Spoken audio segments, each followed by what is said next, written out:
And welcome everybody, my name is Tamala, welcome to the Pantsless Podcast. With me here are the co-hosts, Grady Trevor the Miracle and Northern Savant. And we all know that the Pantsless Podcast is the place where nothing goes as they're supposed to go. So, we're gonna actually... I have to do a thing. I have to switch my stuff around while we're live, so don't worry about it, people. Hopefully everyone can hear me and stuff. I assume so because I see the things glow and shit. Anyway, we're gonna do this real quick. Promise this will not impede on the quality of the podcast too much, unless it's already unless it already is impeding on the quality of the podcast.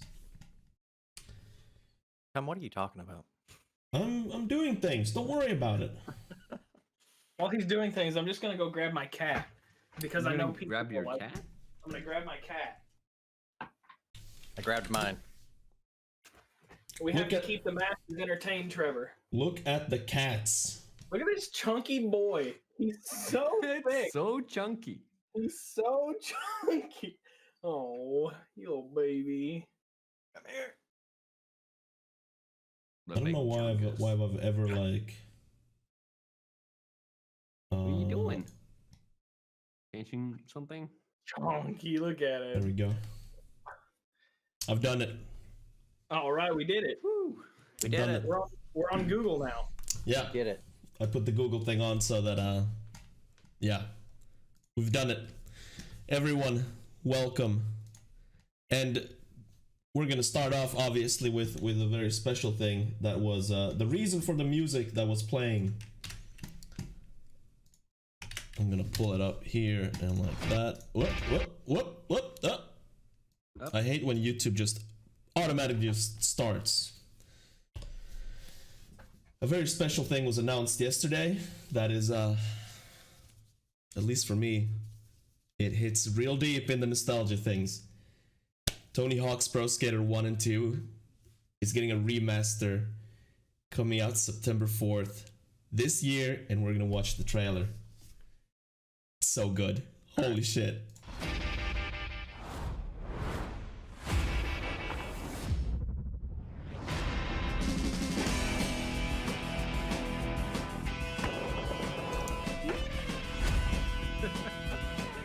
This Dead Kennedy song is so fucking good too.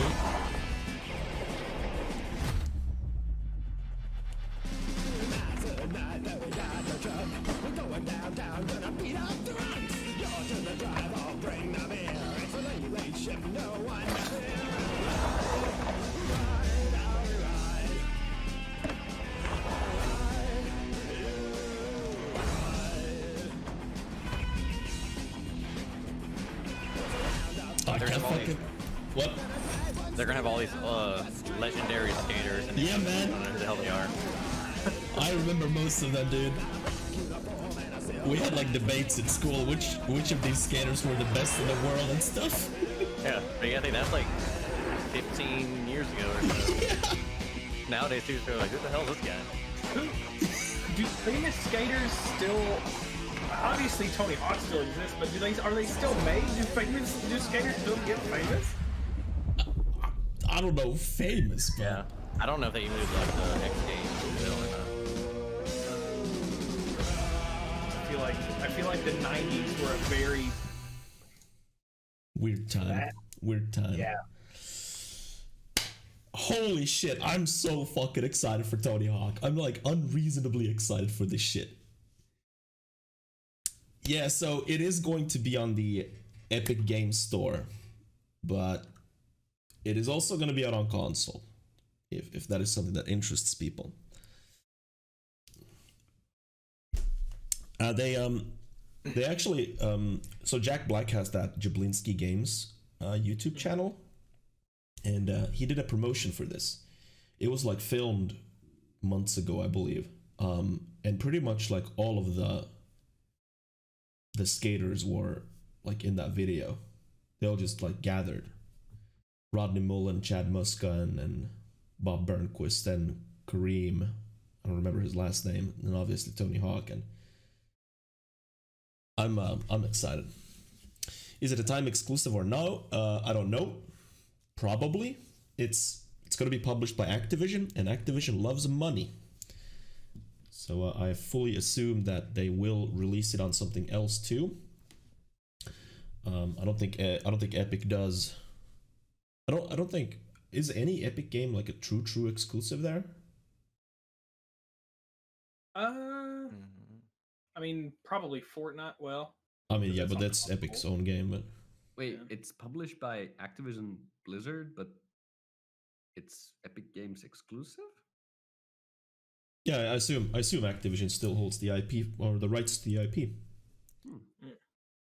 That's why they shat out that god awful Tony Hawk 5 like some, I don't know, 6 years ago. That was like a broken, buggy mess. Well, that's what I thought was funny too. Was like in the interview after the trailer was revealed, they had like a little interview with Tony Hawk and one of the developers and stuff, and he was like, and I know that a lot of people are gonna be nostalgic for these and they're really gonna want to play them again. Well, the first 4 at least. Like he even said the first 4. I'm like, this guy knows. Yeah, it really seems Tony Hawk is kind of passionate about these games, and I don't think he was part of the development of 5. Like I don't know. I have no idea. But yeah, I mean, he's been fucking promoting the shit out of this.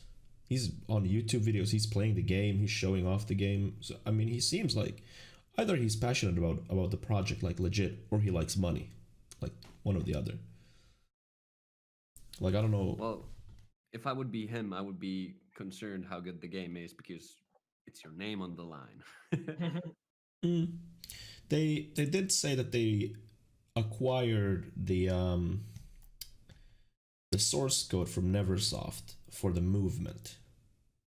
So I'm assuming, and that is something that people were really like worried about, that the movement needs to be like on point, like it's gonna live or die on that thing. And if they have the original source code from Neversoft, then I mean, I'm no fucking wizard or anything, but shit, it might actually work. And yes, it being developed by Vicarious Visions is a really, I think, a nice thing too, because they've done some good stuff with the Crash remake. I don't think anybody was like unhappy with that game, which is a really good thing. Yeah, for sure. And it's not even really that far out. It was like September 4th, I think. So that's like 4 months, not even. Yeah, it's pretty awesome. And even though I don't condone pre-order culture, if you do pre-order the game, you get access to the warehouse level early. Gonna pre-order it? No. Why would I? Get access to the warehouse. Yeah, man. I can play the warehouse on release day too. Yeah, but I mean, I don't have ants in my pants, so I don't need it early. Legit. I think they could like I was a really big fan of like Tony Hawk 1 and 2, Pro Skater 1 and 2. And then like most people kind of want the more games that came out, the kind of worse they got, or just I don't think they even got worse. I just know I wasn't interested in them. But do you think like they're gonna take aspects of the later games and put them into the remakes, and it's gonna be shitty remakes? No. And I think also if they just keep the remakes true to what they are, wouldn't that be kind of boring nowadays? I don't know. I think they even said that. Maybe I misunderstood because I was at work. I usually am during these things. I think that they even said they implemented some tricks or combos from 3 and 4. Yes. Into this. Okay. That's what I thought they said. The revert trick that was introduced in Tony Hawk 3 is where you can, when you come from a ramp down, you like do a little spin, and then you can go into a manual or some other trick and continue your streak. That was not possible in 1 or 2. So they're bringing aspects that are considered to be mandatory in a sense, probably like into the remake or remaster. They're calling it a remaster. There's been like ever since FF7 remake came out, there's been surprisingly hot debate about what is a remake and what is a remaster and what is a reimagining. And I hate that discussion because it's you're discussing labels that have nothing to do with the final product. Yeah. What about how are they gonna sell it? Is it gonna be if you have to buy them both at the same time, or so this is a remaster of 1 and 2. You buy one game and you get 2 games. Ooh, but it says 1 + 3 and 1 + 2, but that's 3. Damn, son, maybe that's the fucking hidden thing. Yeah. That would be dope. Because they implemented assets from the third game. Maybe that's why. Yeah, I mean, I think it's 1 + 2 just to like convey that this is Tony Hawk 1 and 2. Obviously, I mean, but there's. I promise, North. I promise you that there's somebody out there who's like, "Oh shit, 1 + 2. It means we get 3 games." And then they're gonna make it because of this. They're gonna make an angry Reddit post in come September and be like, "What the fuck? I got ripped off." Yeah. It's pretty good. I hope they. I think one thing I would like to see. I don't remember if they had it or not in the originals, but like, I'd want to see more like a realistic like physics crash, like in Skate 4 or Skate 3 or whatever the hell last skate game was. I'd like to see that because I think that would entertain me more than just the actual game itself. Just figuring out how I could crash the deadliest way. Oh yeah, I have no idea if they're gonna implement that because Tony Hawk said on the stream that they're trying to recreate the first and second game as faithfully as possible. Yeah. I don't know. They mentioned that you could make your own skate park. Has that been in past games too? Yes. But obviously in the past games you couldn't upload them anything, so with this remake you can upload those skate parks into the cloud and people can play them. But the hot question here is it gonna kill Skatebird or not? What's gonna happen with Skatebird? Everyone's gonna play the Tony Hawk game. Well, I watched gameplay of Skatebird, and let's just say, pro skater's gonna have a hard time keeping up.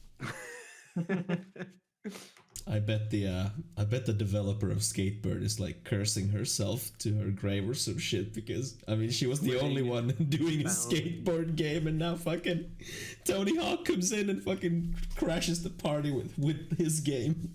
Yeah, literally untapped market. No one's made a single skateboard game in like years, and then like, oh wait, but we got something coming up. Yeah, I feel kind of bad for her. Yeah.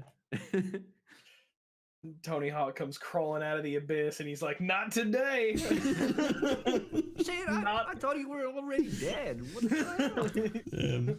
Yeah.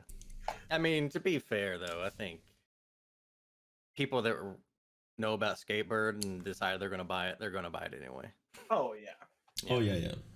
It's and obviously this remake, how they've marketed thus far, it really feels like they're speaking to that audience that played those games 15 years ago, and like only to them. I mean, it's not even 50; it's 20 years ago. Tony Hawk 1 came out 1999.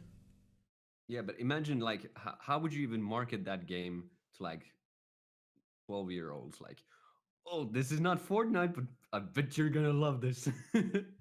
Yeah, I don't know. Like Tony Hawk, then meet Skatebird. Listen to these songs from the like late 90s, early 2000s that you've never heard. Because you weren't born back then. Yeah.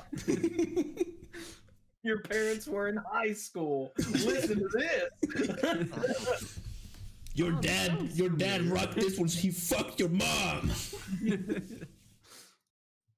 Oh man, yeah, but I mean I think it's a good point though. Like, how do you market this game to the Fortnite kids? Because I mean, back when we were kids, we played anything that was just fucking anything available.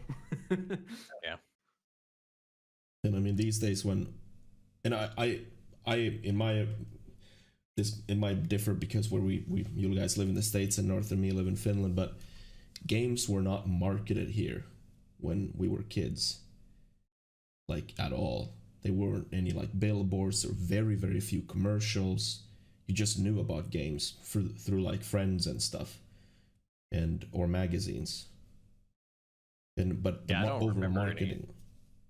I know there was like there were some commercials for some bigger games and things like that, but like I don't remember there really being like billboards or there was like you would have Nintendo Power or something like that. They would have obviously ads from games, but like you wouldn't go to the store and pick up a Vogue magazine and see a Nintendo ad in there or anything. Yeah, The only way I would find out about like the latest games would be like these gaming magazines. Like it was literally called in Finnish like Gamer, the magazine, and I would go to like library and be like, oh, look at all these cool games coming up in 2001. Yeah, I was a subscriber to a gaming mag when I was a kid. I don't know. I might even have those magazines still left at my dad's somewhere. I'm not sure. Yeah, but yeah, like marketing these days is so much different and so much more targeted. Well, it's everywhere. There's advertising literally everywhere. You can't go somewhere without getting hit with an ad. Yeah. I mean, back then, like you said, if the at the time the biggest advertising platform was the TV, and you really didn't. I don't remember seeing a ton. I mean, there was a few that I remember, commercials and stuff that I remember seeing, but the one I remember seeing the most are Pokemon ads. Other than that, I don't remember seeing a ton whenever I was a kid. They were there, but it was really only Nintendo games now that I really think about it, or maybe those are just the ones that I remember, but you didn't see a whole lot of ads for video games for sure. Yeah, I remember like Nintendo ads, and then or like maybe Super Nintendo ads, and then I remember like PlayStation ads, and that's it. Yeah. Your cat's just got in a fight back there, Trevor. Yeah, there's a literal cat fight in the background. I don't know if you guys see it on stream too well, but yeah, there. Yeah, but I do remember some PlayStation commercials now. I don't remember any for the games, but I do remember PlayStation, like the console, being advertised.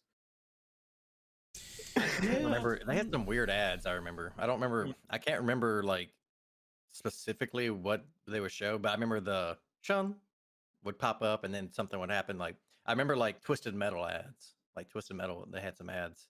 Fuck, that was an awesome game series too. Jesus. Yeah, they need to like come out with a new one of those. I've seen like we're sidetracking fucking heavily, but I love it. I've seen like rumblings, like rumors about a Twisted Metal like reboot for the past, I mean, 2 or 3 years, and I'm here like, please give me fucking Twisted Metal.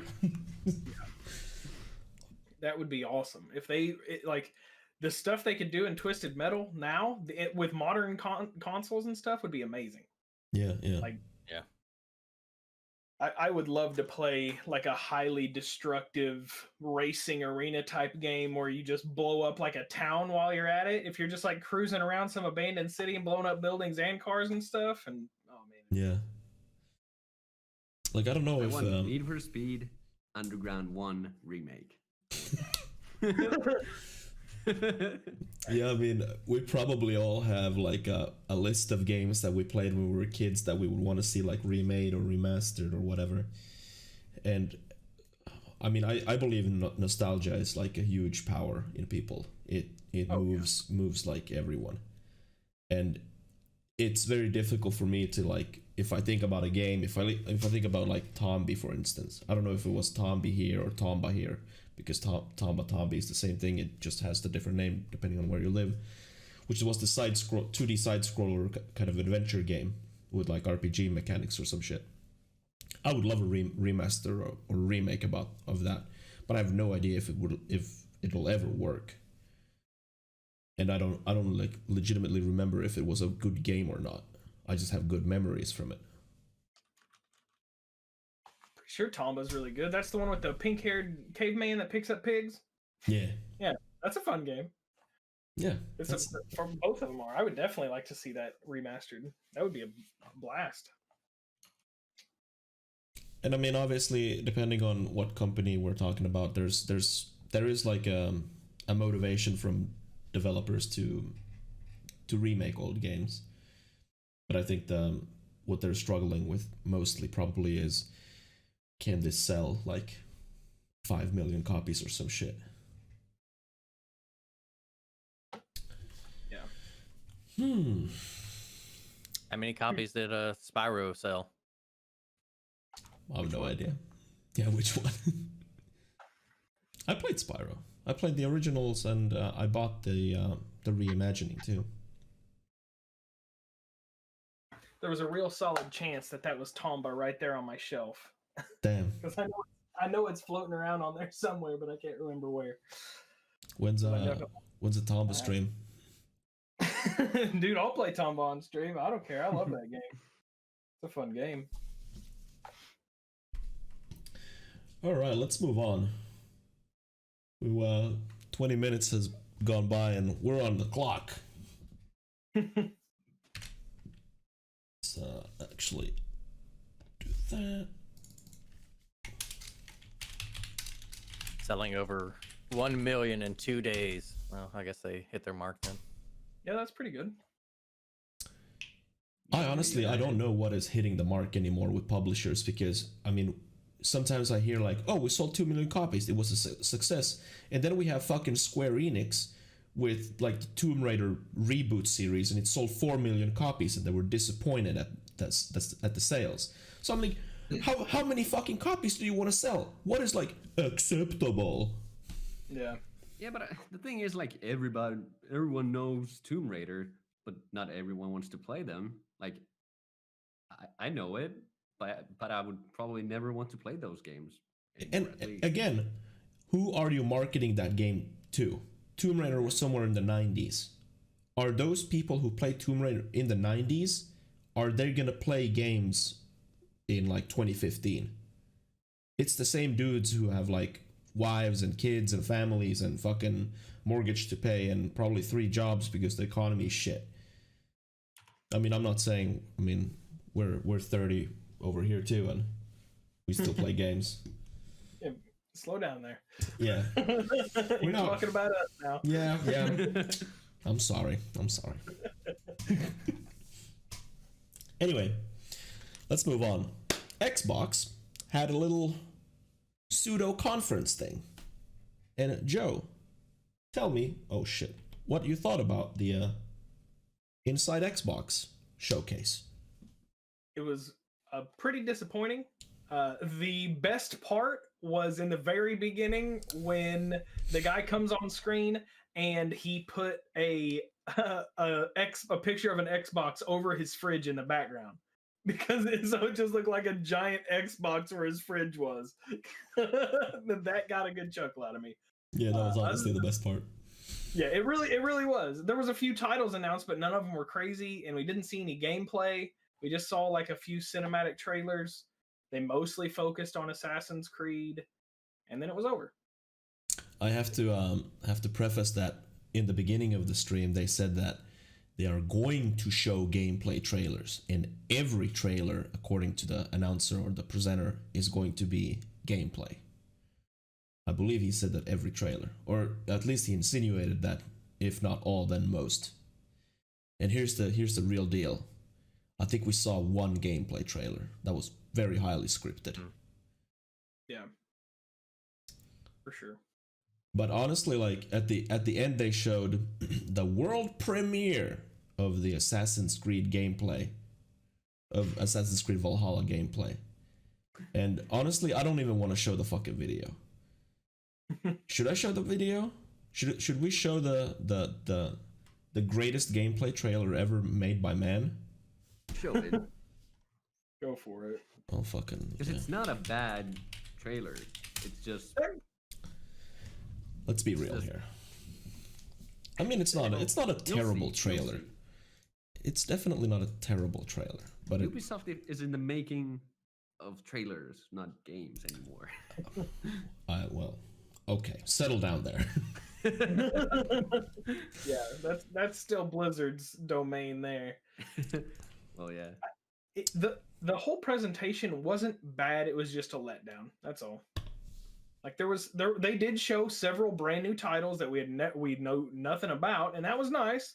But it was just a little bit of a letdown. I was hoping for some more stuff about the actual console, maybe some gameplay, and we just got a bunch of cinematic trailers. Yes, I will express my disappointment after this highly anticipated gameplay trailer. It says it right there. GAMEPLAY. Trailer. Gameplay. Fuck, this pisses me off so much. Here we go.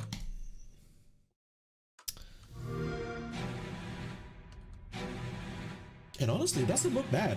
I mean, visually, it's pretty good.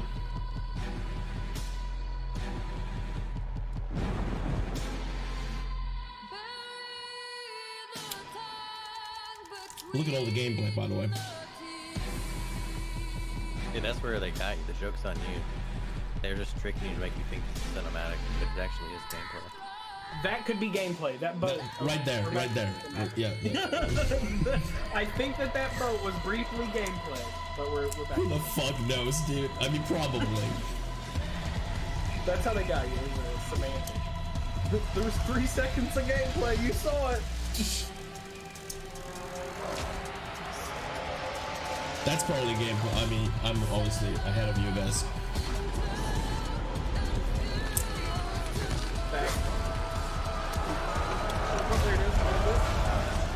But it's also shaded.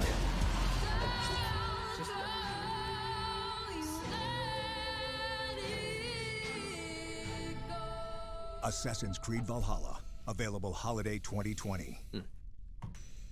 Show me the pre-order bonus. Show it to me! Show it to me now!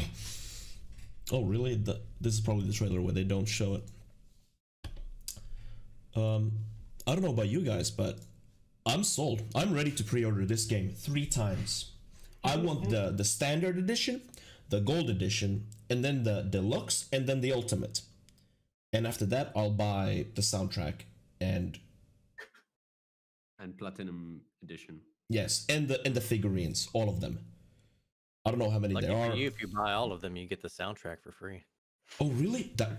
Dude, you have just blown my mind. And after 2 years, they're gonna have this something called like starter edition, where you just like get like the base game, but it's like $15 and everything's like super expensive. And it's not worth doing. I actually have kind of a related story to what you just said, but I'm not gonna reveal it just yet. But yeah, that was honestly, I don't really know what the Inside Xbox thing was.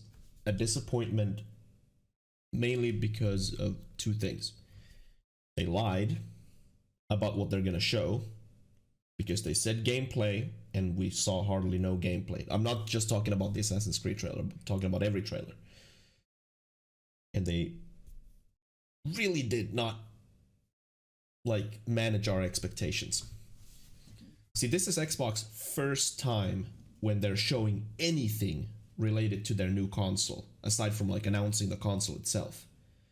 So I don't know, I'm not a marketing genius or anything, but I would assume that when you're showing your shit the first time, that's when you're supposed to hit hard. That's when you're supposed to like sell people on your new product that you hope people will spend hundreds of dollars on. Where's the first party thing? Where's the Halo?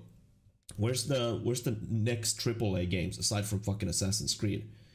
Where's the big guns? We literally saw a bunch of indie titles and small studio titles, and then Assassin's Creed. Were there any actual Xbox exclusive games in that Xbox presentation? Because obviously, like their biggest flagship from that was the Assassin's Creed game, and that's not like the thing they spent the most time on isn't even an Xbox exclusive. I don't believe any of them were any like true because I don't think I don't know.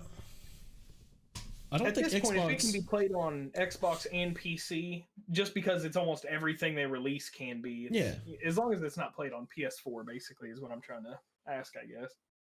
Yeah, I mean, because I don't. They usually do that like Xbox exclusive, like the little title card, and then they show the game, and they didn't do that here. So I'm fully assuming that all of these titles are gonna be like on everything, excluding the Switch, of course. But I don't know.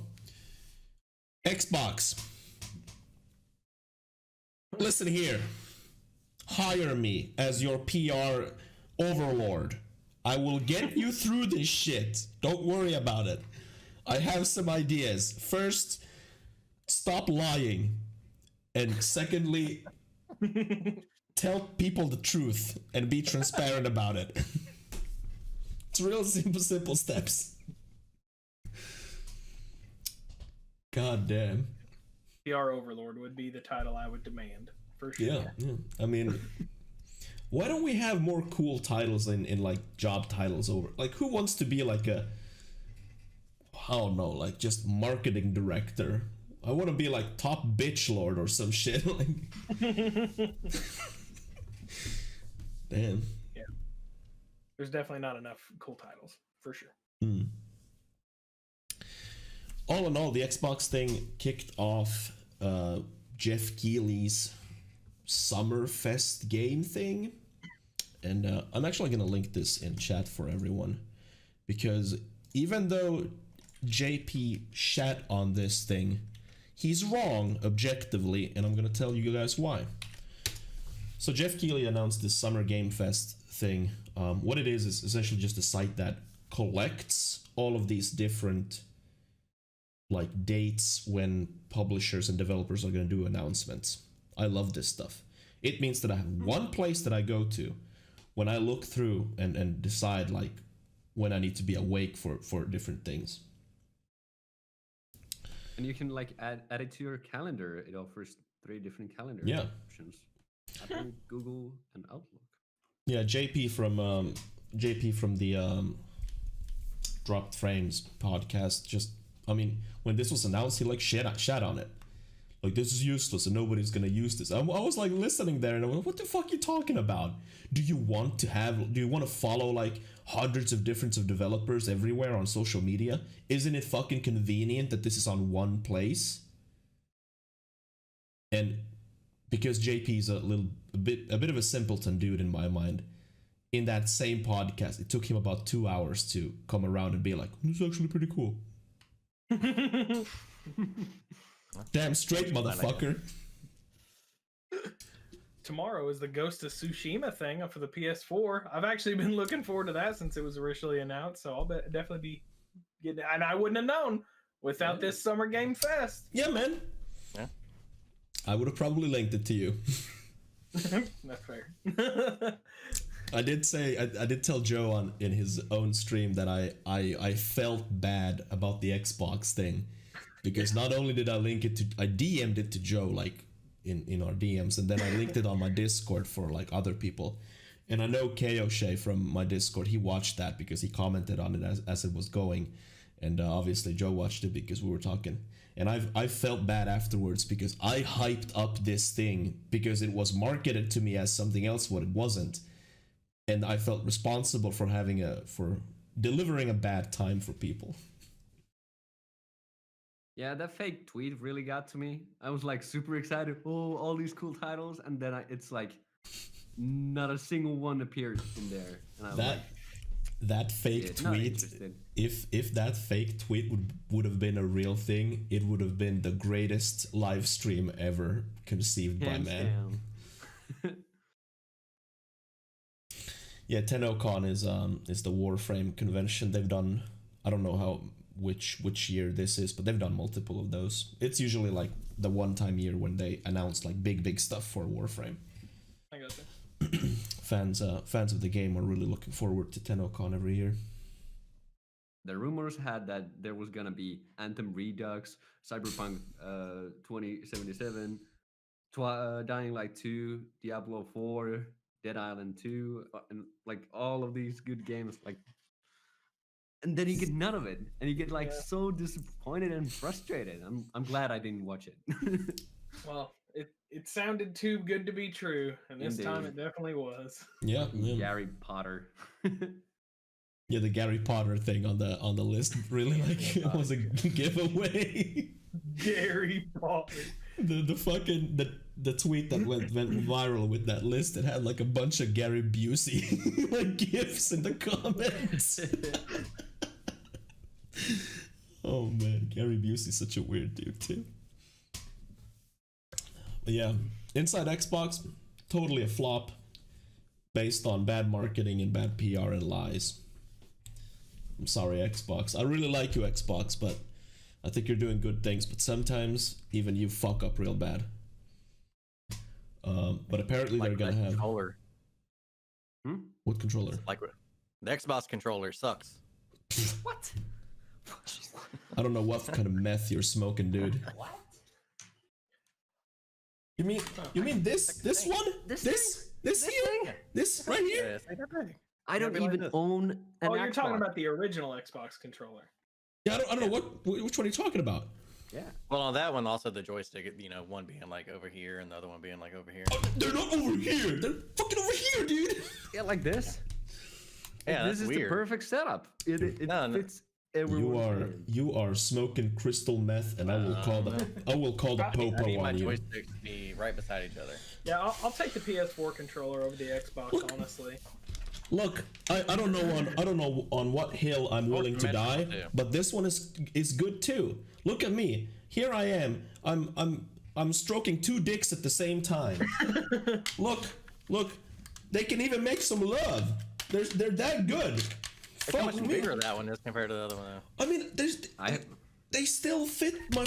Look, I can play with both on the same time.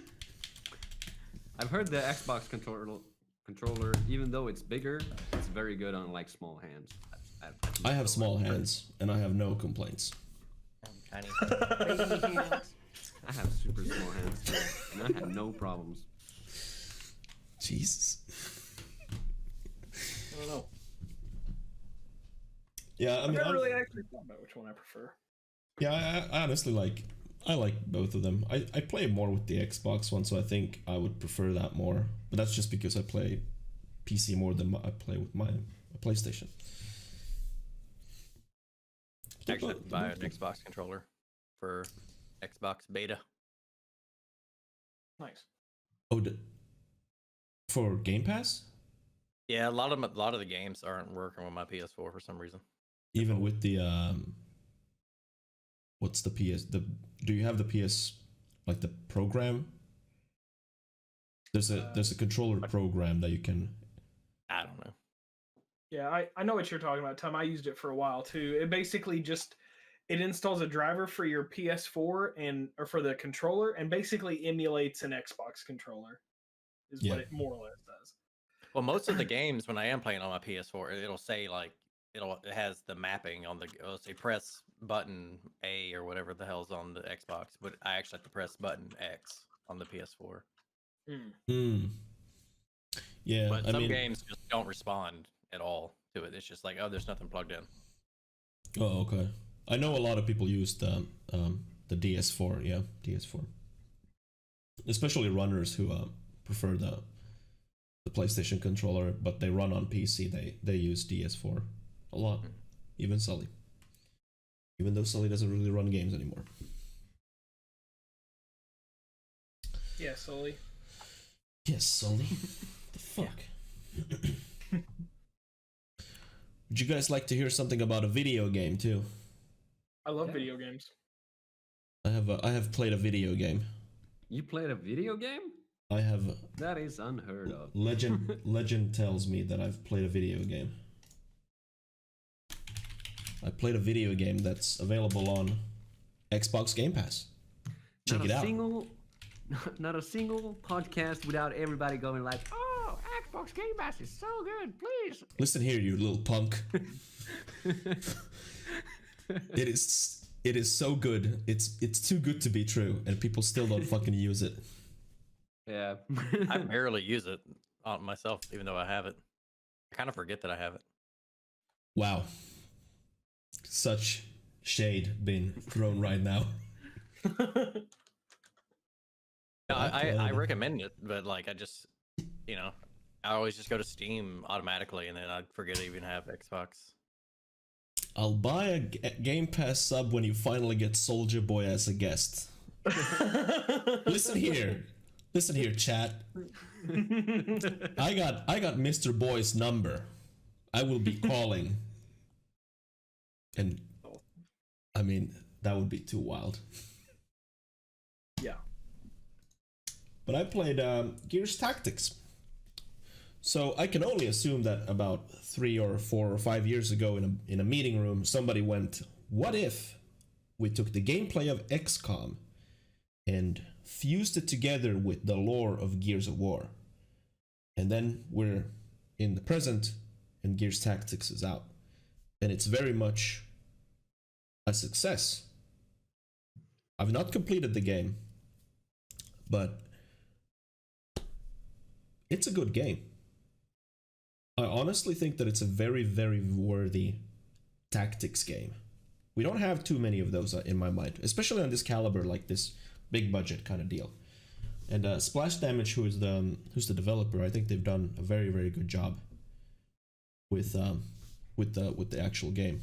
I will show you guys. I will roll some B-roll footage. I mean, it's not actually B-roll, but you know.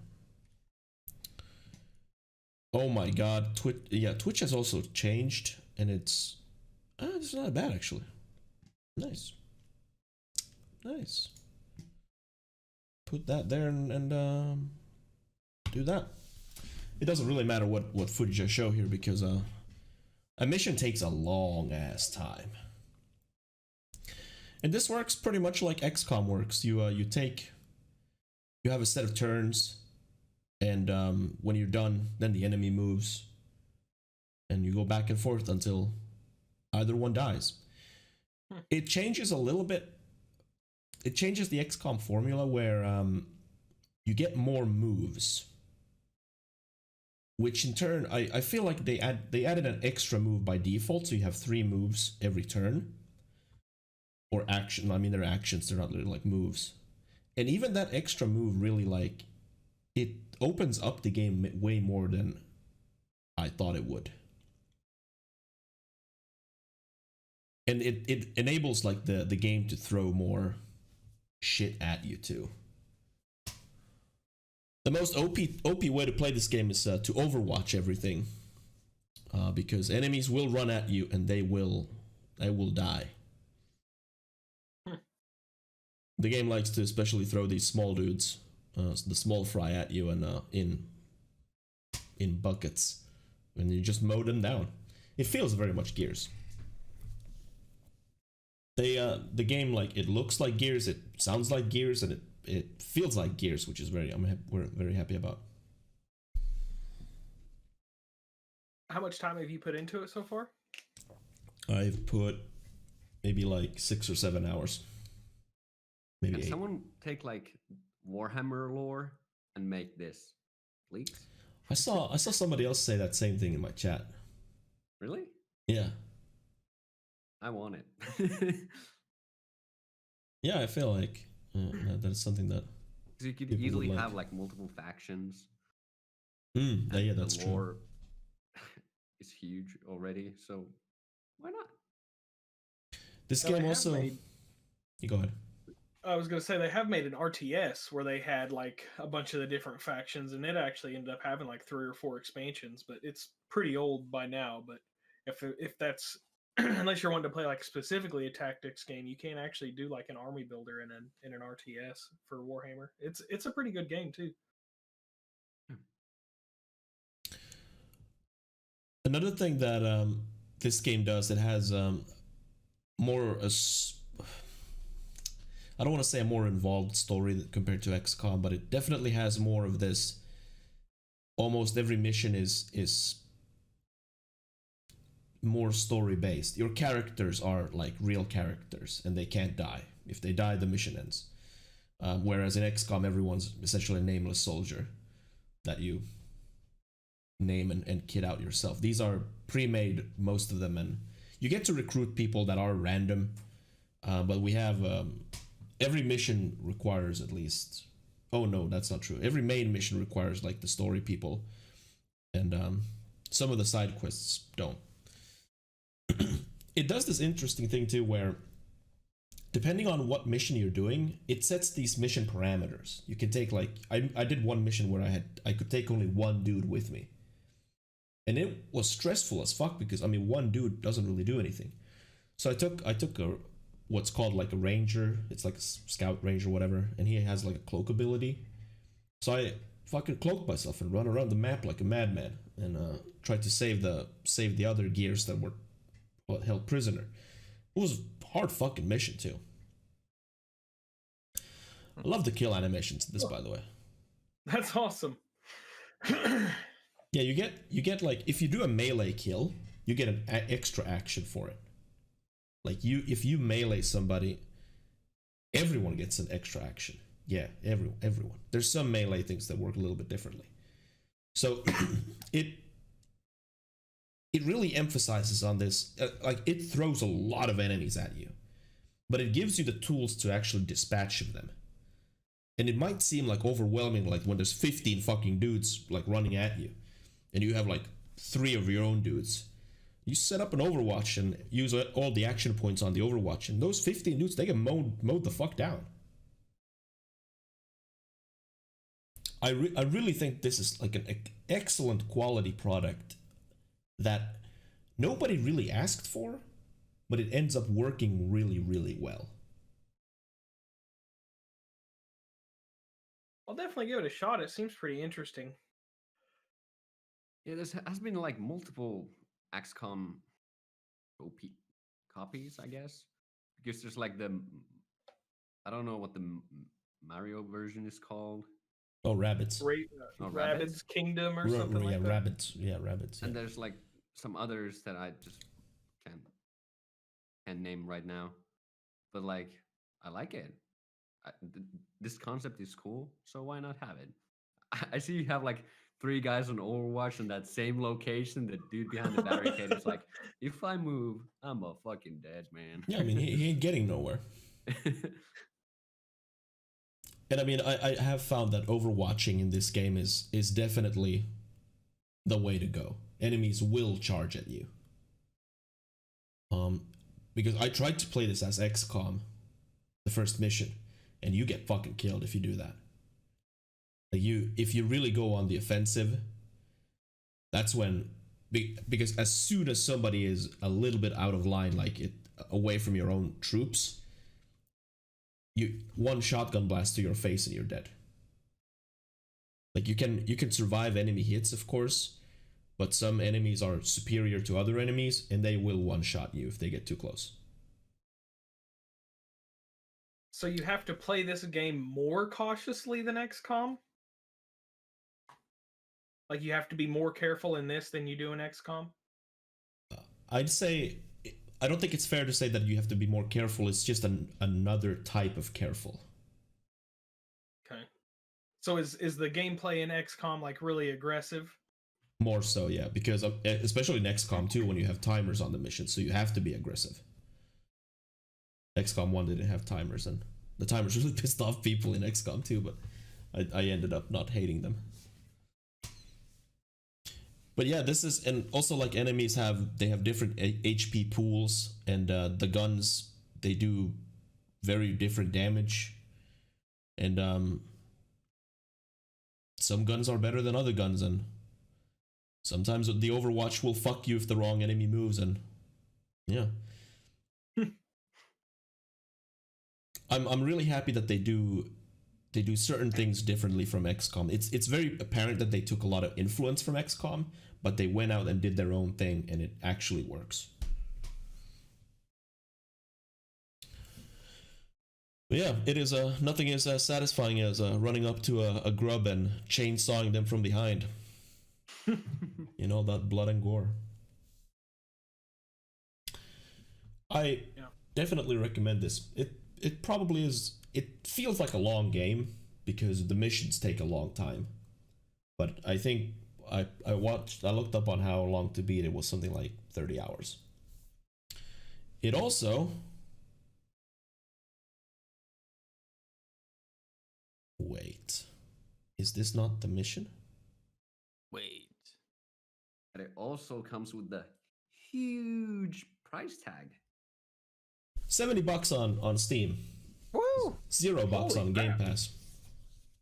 $70? Yeah, I think that's going to be the new norm. $69.99. That's It has gross. balls. Like this though. Yeah, I mean, it's definitely a steep price for this. But like I said, it's available on Game Pass. But this is something that I really like about this game that XCOM does not have. Boss battles. And this motherfucker took me way too long to beat. I reset this mission so fucking many times. Mm-hmm. Or rather, this encounter. I didn't do the entire mission because the entire section of the bridge thing that we just watched is the same mission as this is. Oh wow. Yeah, I mean, I'm not kidding when I say that the missions they take a long time. I mean, this takes especially long because I was waiting on this fucker for a long time and resetting. There was definitely like a learning curve to the boss fight too. I play on not the hardest difficulty, but the one lower off it, so it's like hard. I definitely felt like the game kind of is unfair on this boss battle, especially because you don't know what the right strat is, and if you don't do the right strat, you get punished immensely. And it also, you go ahead. Oh, I was gonna say with this game, I haven't played too many games like this. Do you find yourself like, do they do a good job at making you have to use, like what you were just trying to say there, like you have to use different strategies on different scenarios, I guess you would say, or can you kind of do the same strategy in every situation and kind of, Whenever you have your group together and you're going towards an objective, it falls into that you move forward, you do Overwatch, you wait for the enemies. You move forward, you do Overwatch and wait for the enemies. But whenever the game forces you to do something else, split the group or fight a fucking boss, that's when I really think it shines in that tactics department where you have to do something else in order to succeed.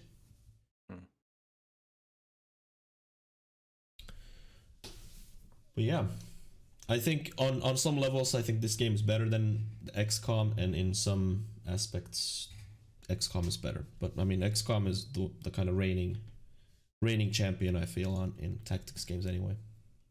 Yeah, I think that's definitely the the bar for tactics games is XCOM. I think everybody knows that title associates it with that kind of game for now for sure.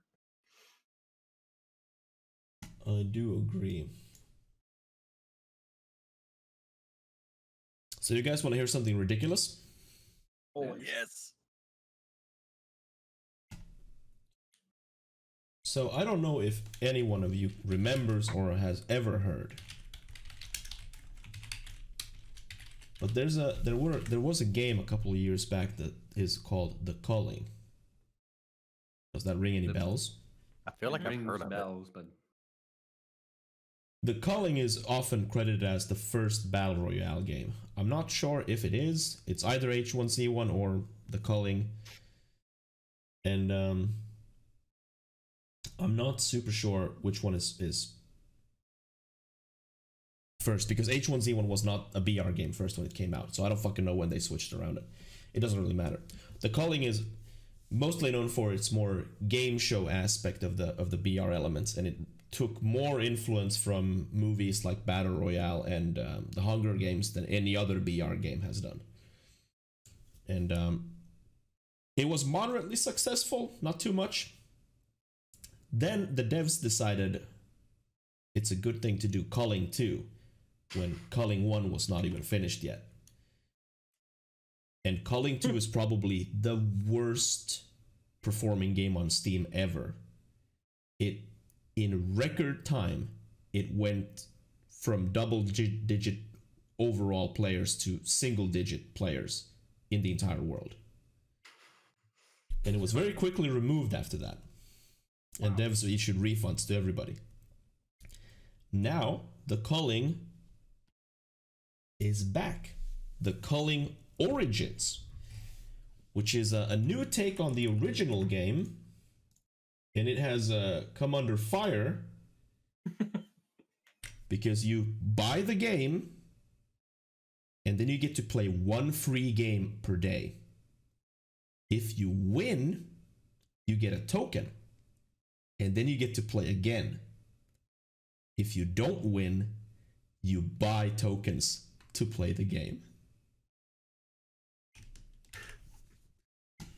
That sounds like they're going to keep a good player base. Yeah, sounds healthy. Yeah. At least make it so that if you battle against 100 players, you should get at least 100 tokens if you win. I think that's fair. I don't know if they're going to switch the formula too much, but in the original Culling one game consisted of 16 players. Oh.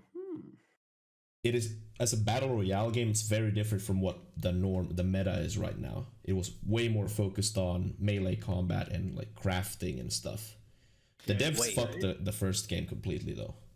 Wait, I actually played the first one. It wasn't bad.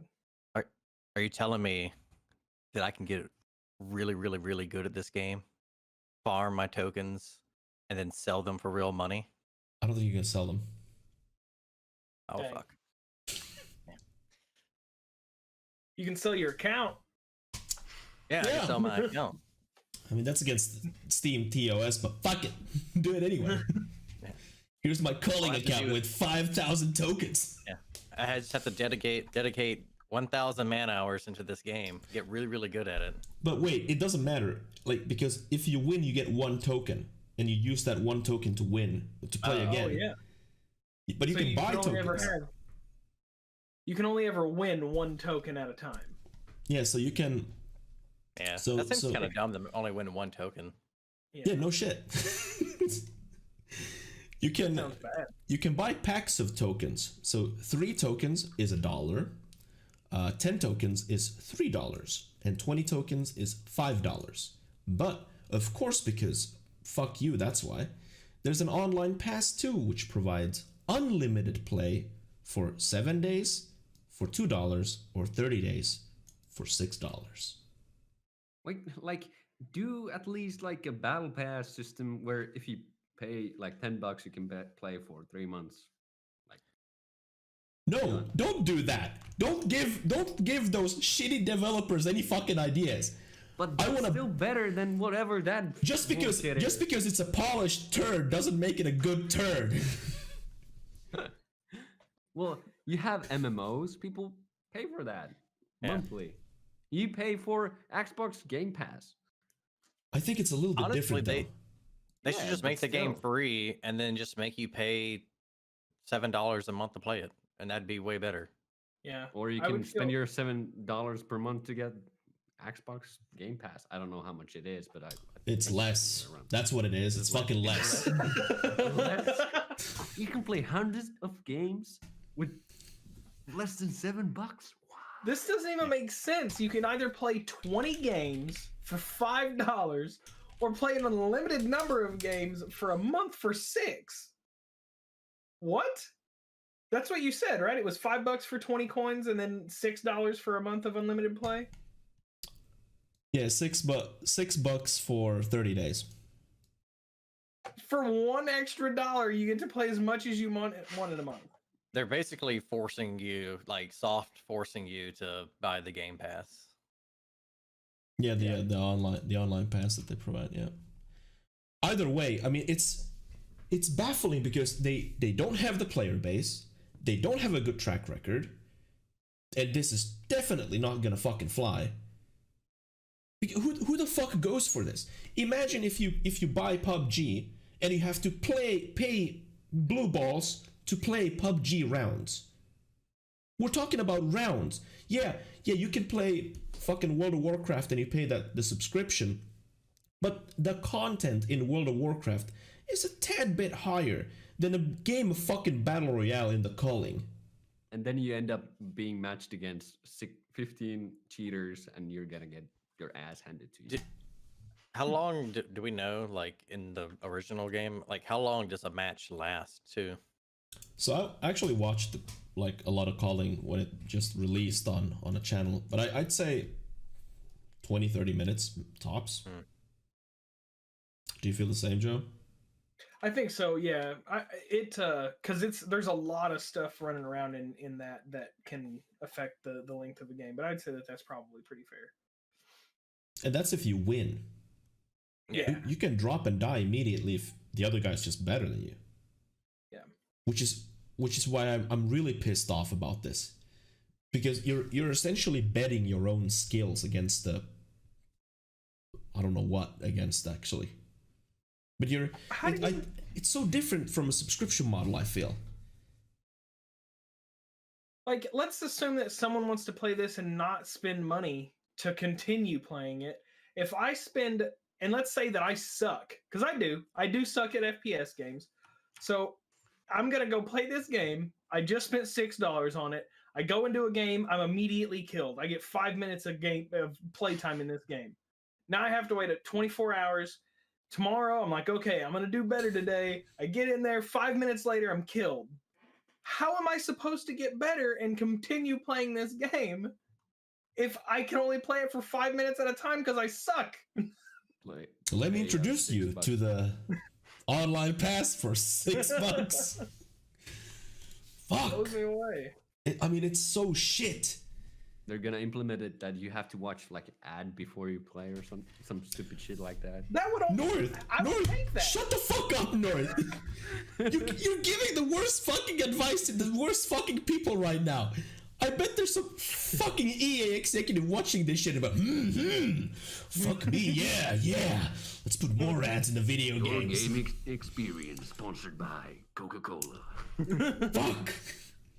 At least with Culling, it would make sense because, like Tom said, it is like a game show type thing. Like there's hosts and stuff, so at least that would almost be funny. But it's still stupid. Raid Shadow Legends. Fucking Raid Shadow Legends. Sponsored by a different game. Like it already pissed me off when NBA 2K put like actual unskippable advertisements in their games. And on some level I can understand that sports games have like sponsors on like that you see in the game because that's just how the real world looks. But I don't want to play fucking the Culling and then there's like some boom, buy this Ford or some shit. Mow down people with this car. Jesus. It's gonna fail. I only brought this up because it's ridiculous. And it's going to fail. The developer has shown time and time again that they do not understand what the fuck they're doing. That's probably the single worst business model I've ever heard, honestly. Like, not exaggerating or joking. That is probably the worst idea I've ever heard. To make someone literally play every single round for a game that they've already paid for. Unless you win. Unless you win, yeah. But I won't. I'm not going to because I suck. So now I have you know what? It sounds like it's just not the game for you. It definitely is, man. We finally found it. We found the game that's not for me. River, did you hear? I don't think this fucking game is for anybody. Yeah. Jesus. Oh my gosh. That's ridiculous. Yeah, I don't approve. Fuck the Culling and fuck the devs. If there's any game developers that want to know some despicable ways to make money, hit me up. I got some ideas. I will ruin the game industry for you for minimum dollars. Oh my god. All right. Let's move on to some better things. Yeah. Yo, that Trevor. ain't hard to do. You want to talk about Star Wars? I'm putting you on the spot, by the way. This is not pre-planned on it in any way. I can a little bit. I don't have much to say about it, but I can just talk for a minute about it. Putting it on, man. Yeah. Let's see. Is it called the Fallen Order? Yes. Yeah, I think so. That's one thing. I didn't even know what game I was playing. I was like, I'm playing some Star Wars, and I couldn't remember the title. Some Star Wars game, yeah, man. Yeah. So to like kind of preface this whole thing, I'm not a sci-fi fan at all, and like Star Wars, I know about it. I've seen all the movies except for the very last one. But I'm not like, what's the word, like invested into the story or anything or the characters. Yeah, I'm not a nerd, you know. So like playing this game, I was talking to our friend Geek about it, and he was telling me like at some point in the game, he's like, yeah, there's some point there that actually made me kind of tear up that something happens. And I was like, I really don't give a shit about any of these characters. I don't even know who they are. I don't need to know the names of anyone in here. Like, cause I don't, the story to me just is nothing. It's just, you know, a bunch of gobbledygook. So, but I understand that's just me. That I understand like there's people out there that will love this story, and you know, it'll be the best story for a video game ever and all that stuff. But story wise, for me, I just don't care about it. So I'm just kind of playing it for the gameplay, and the gameplay is good. I think that I haven't played many Star Wars games, but I do know like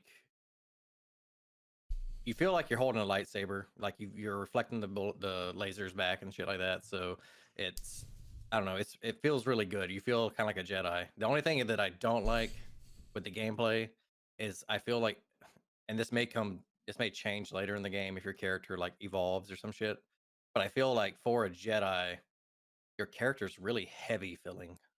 Like it's almost like a Dark Souls character. Like when you dodge and stuff, he's like really clunky. And I noticed that either I'm really, really, really bad at dodging, or the dodge just does not work in the game. Because there was like some what's that? You gotta deflect with the fucking lightsaber, bro. No, I'm talking about like I know you can parry, but I'm talking about like at one point, the last time I streamed, I was fighting this big, you know, alien monster, whatever the hell he was, and I was testing the dodge. Like I was physically, like I was, you know, just trying to see how the dodge works, because the spawn point was right there, and I kept dying this thing, and I was like, all right, he's gonna swing with this right arm, and I'm gonna try to do like a Dark Souls dodge, where you can like, you know, dodge through his arm, dodge through his attack, and he would just hit me every time. So I'm like, okay, well, I'll dodge the other way this time.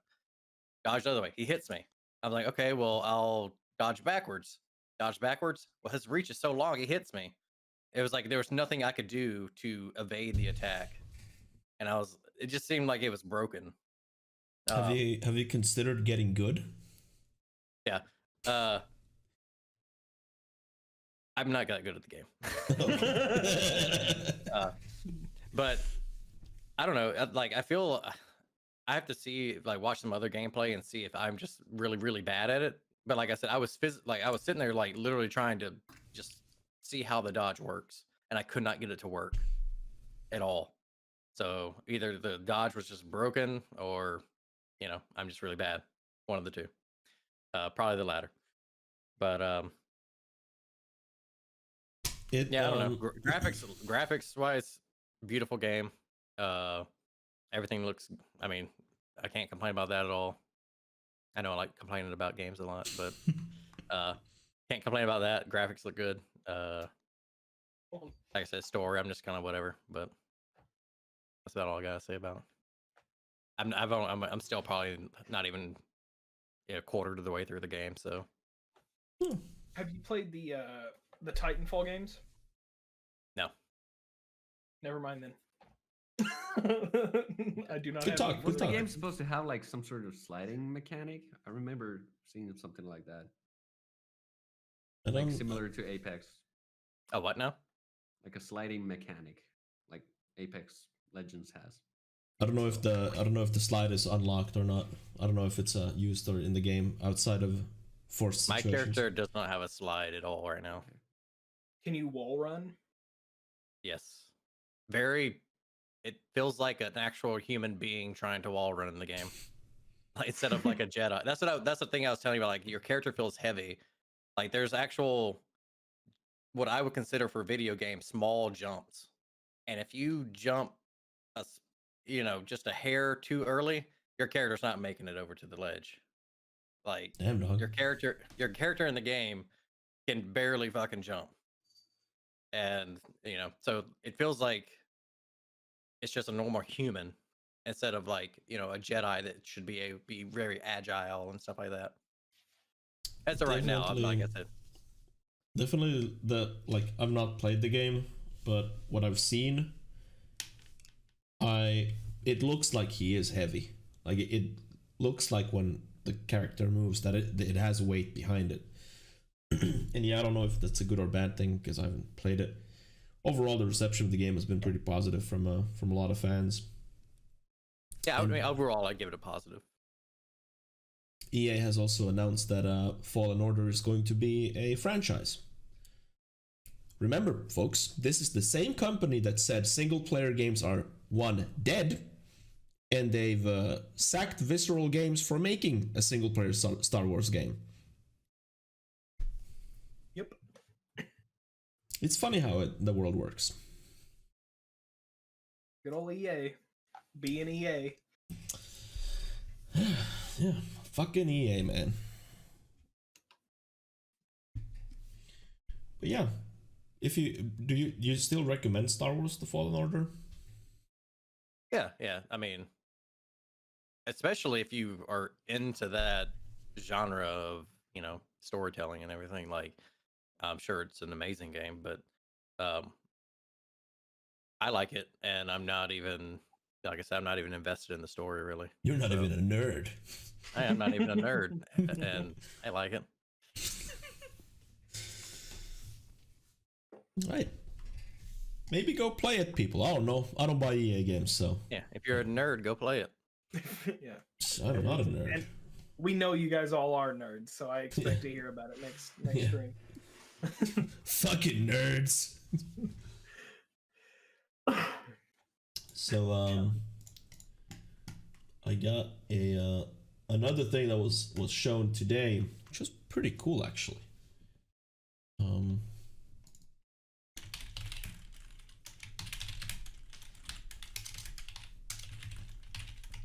There we go.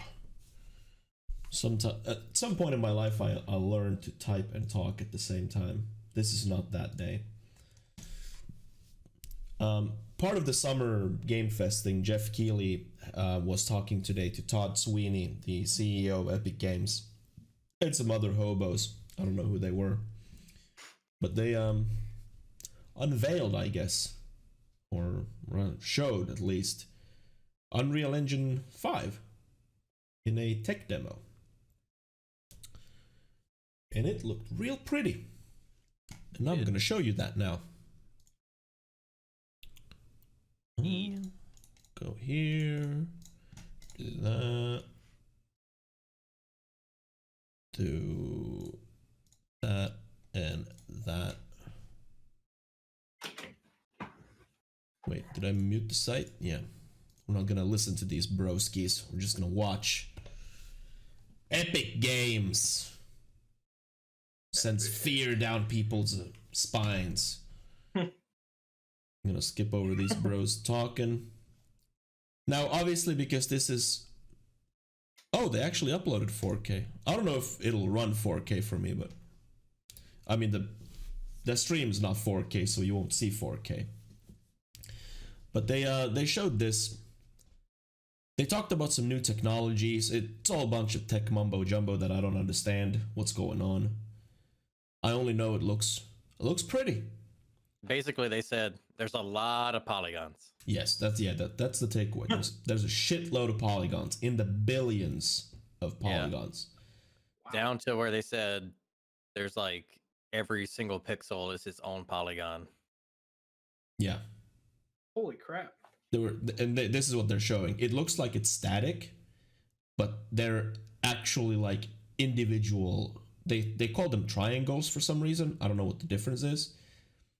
But every single one of the static image pixel is like an individual triangle. I think you said something about like they can basically create those small polygons out of like a picture or something. Yeah, like they that. talked about like you can like import pictures essentially, like they do in the movies, and just put it in game. You don't have to like depixelize them or something. I was reading He also about said Go that ahead. it just works. Yeah, it just works. Remember, folks, remember that when it doesn't work. That is obviously the famous Todd Howard quote. I'm like looking forward to seeing what kind of new bugs we're gonna get out of this. Apparently, this is going to accelerate game development immensely, because the assets don't need to be done the same way anymore with this technology. Obviously, I think the biggest concern from a consumer standpoint will be if you up the quality of a video game, that also means you're upping the file size of that video game. And video game files are starting to be pretty ridiculous at this point. I mean, we have multiple games over 100 gigabytes at this point, and that's a little ridiculous. Yeah. So, I mean, I'm waiting for that game that is like, download this new highly budgeted AAA game, file size 2 terabytes, LOL. Yeah, I mean, Call of Duty had like 160 gigabyte. Yeah, that's ridiculous. Update. They're- A single. you know, update. they're talking about a bunch of, technological mumbo gumbo that we don't know what the hell they're actually saying. If they did come out with like basically a brand new way how they're doing this shit, that's like different than the other way, it actually may look better and not take up as much space. Yeah, I have no idea.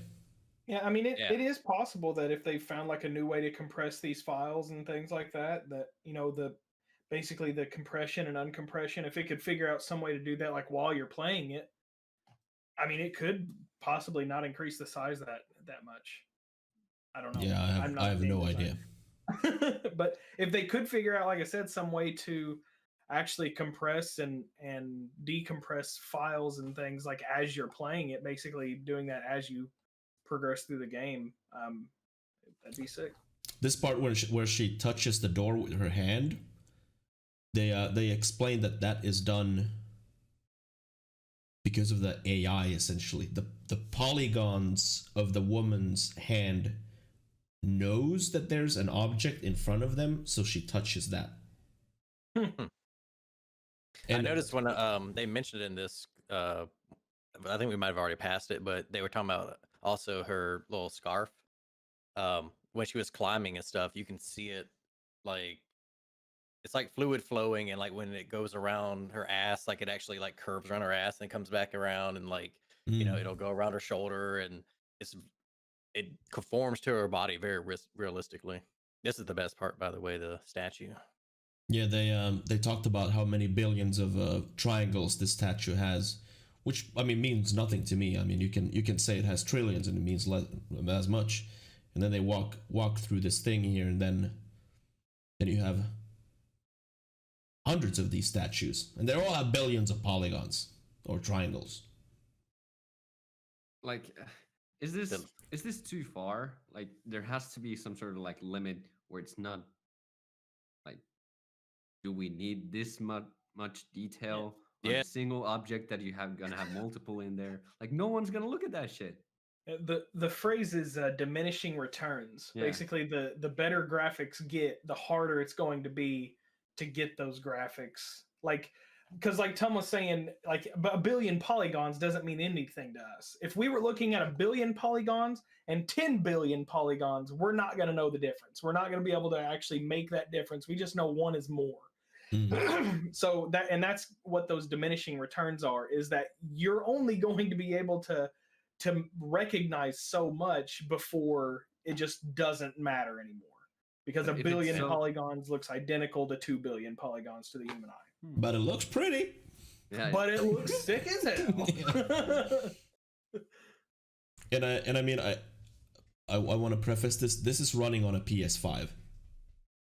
Supposedly. Yeah. I mean, we might be lied to. Who knows? Lord knows well, Ubisoft has lied to us in a similar way, but I mean, maybe I don't know. Maybe that might be what they're doing then. What I was saying with the compression and decompression of the file sizes on there, and the only reason I thought that was because of they're saying how fast the new PS5 solid state drives are. So I mean, if they had like a record, like a record breaking read write speed on these new hard drives, that could be something that they could do. I just want to say that this would actually looks like it'd be a really good game. Is this Tomb Raider or just some random game? this is just a tech demo. This is nothing. I don't think Tomb Raider can fly like Superman. Yeah, She was like walking, In the future- walking so slow, and now she's like running at like 200 miles per hour. I mean, like, so from a tech demo standpoint, what they're showing is that you can follow through like fast movement. If you walk slowly, you give time to the console to render shit that's gonna come before you. When you move really, really fast, it has to render super, super quick. So in a tech demo standpoint, that is what they're showing it, that it's capable of rendering everything like what you're seeing, even if you go super fast. But yeah, Well, that was I hope it's all true, and I hope it works. Yeah. 'Cause it looks good. yeah, looks real pretty. yeah, but like, it looks better than like modern CGI TV show, anime, whatever stuff you see. Like, is The Incredibles. yeah, or some like it's so good. Maybe they should like start making movies using this. Like, why not? It looks so good. I mean, that's the goal here. The goal is to get that level of detail that is used in CGI movies and animation, I assume, into video games with those billions of triangles / polygons. I don't even know. I mean, Man, imagine if the Final Fantasy VII remake had those textures, those with polygons. models. Yeah, imagine all those polygons. with those triangles. We need a Also- Final Fantasy VII remake. I demand it right now with these new Fuck. triangles. Fuck! So with this I've been drinking a good bit. With this new technology that they're talking about, and it was epic, right? Like, does everyone have access to this, or is this just a? So, You know. because it's Unreal Engine, game developers and publishers, they license that engine. Mhm. And apparently Epic said during the live stream that they're going to license the engine to anyone who wants it for free until they hit 10 million in sales, and after that the developer or publisher needs to start paying Epic. If that is actually true, that Fair, means fair. a lot of small indie studios can use the Unreal Engine and not pay huge licensing fees for the engine, potentially, unless the game goes super viral. Okay. Yeah. That's what I was wondering. Is like, are smaller people going to be able to, even use this shit, or is this just something that only AAA games are going to be able to do? Obviously, it also comes down to like Unreal Engine is a very old engine at this point, and it is highly used, and I think developers pretty much universally feel that it's a good engine and like easy to use. So I think this will be like used pretty heavily. I don't really know like what the kind of top engines are right now. I think Unity is used a lot and Unreal is used a lot. And then there's you can definitely like. I hate the fact that once you've seen one Unreal Engine 4 game, you've basically seen every single one of them because they all look the same to me, at least. Like, you can tell this is Unreal 4 engine because Fortnite looks like this, Satisfactory looked like this. They all look the same. Damn, dude, harsh. Yeah, to me, it looks the same. But I hope that's not the case with the new engine. Don't listen to him. This guy doesn't even like Warzone. It's a shitty game. Oh, please tell us, North, why Warzone is shit. No. Like, after, long story short, it takes forever to download it. even with like good internet. And once you get it done, you have to load shaders for like 45 minutes, and then you have to like put billion different graphical settings to make the game look like okay, because it's gonna have something like weird stuff that no one wants, like motion blur or like a film that goes across your screen that makes everything look like super blurry. And for some reason, people want that, I guess. Like, why is it there? It's called cinematics. Yeah, North. When you go like, what's that there? Like, I can't see. Like, you got glasses on, motherfucker. yeah, but it makes no sense at all.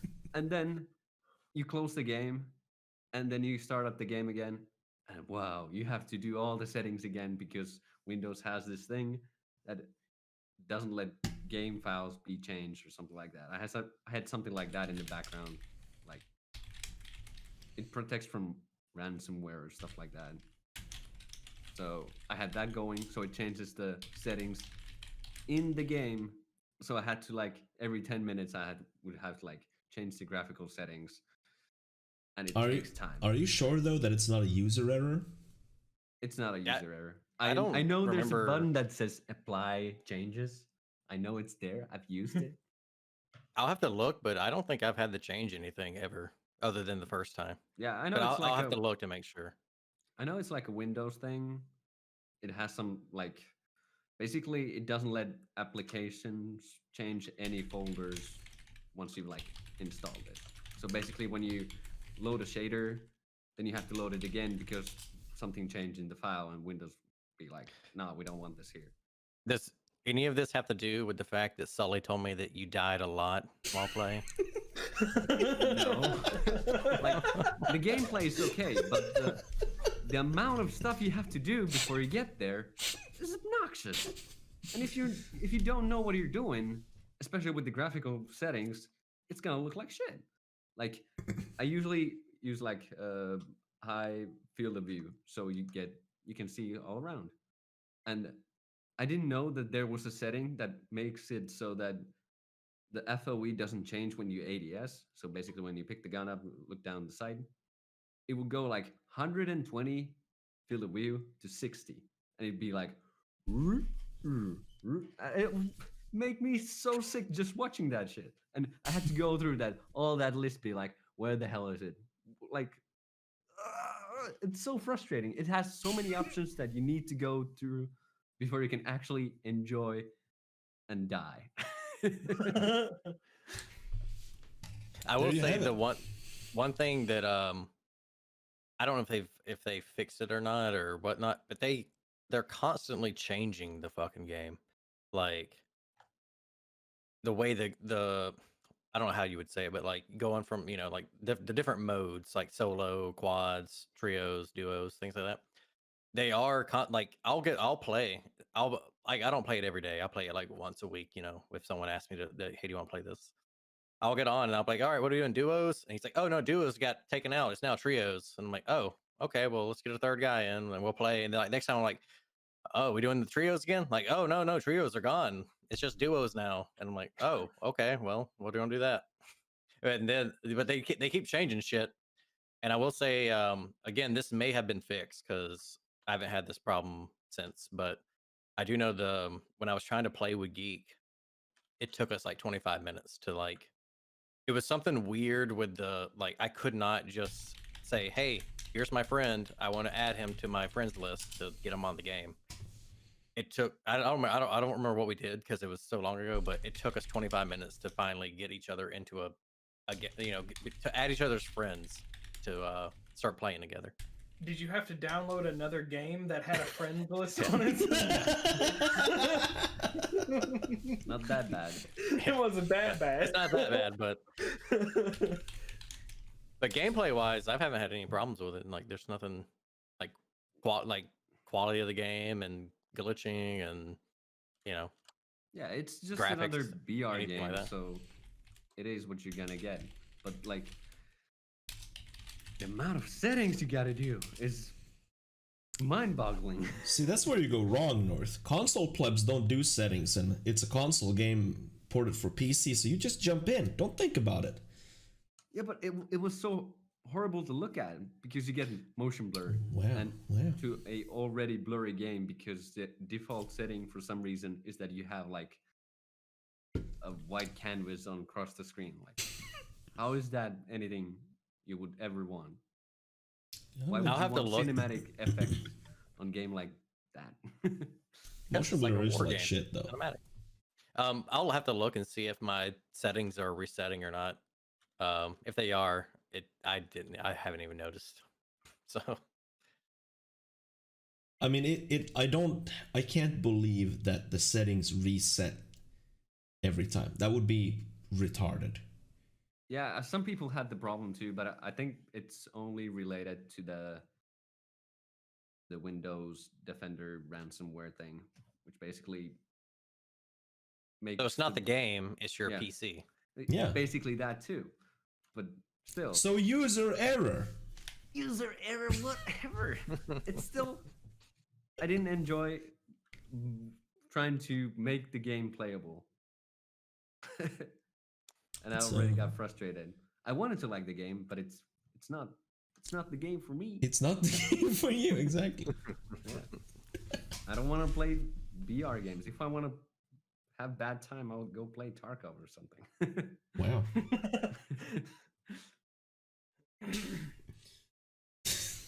Damn. Bad time, man. Shitting on 2 games at once. Yeah. Brutal.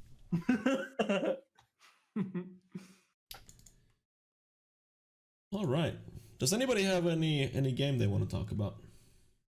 I really haven't been playing much anything lately. I've been playing Final Fantasy VII and just been busy with other stuff. I'm looking forward to playing Scrap Mechanic with Sully.